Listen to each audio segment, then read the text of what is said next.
7,000 lang pera namin, miss eh. Baka pwede na muna to para operahan yung anak namin.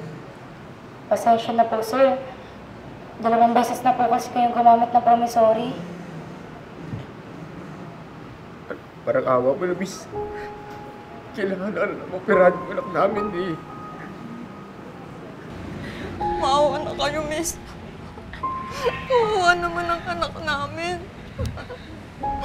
Batang-bata pa ang anak namin. Maawa ka naman, miss. Maawa kayo. Maawa kayo.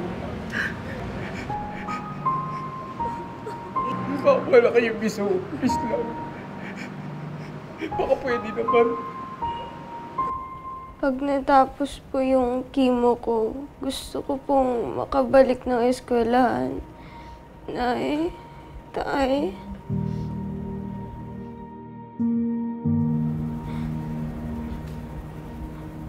Makakabalik ka, anak.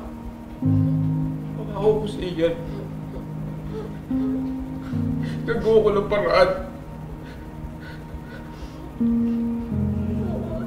Makakabalik ka.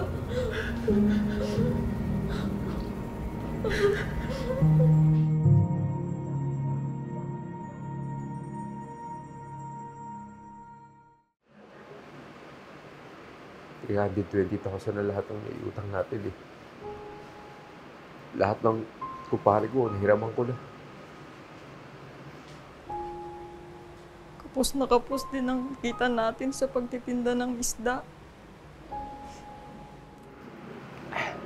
Lahat halos nahiraman na natin eh.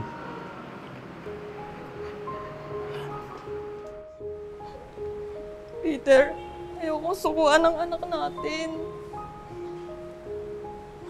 Pero bakit parang sinusukuan na tayo ng lahat?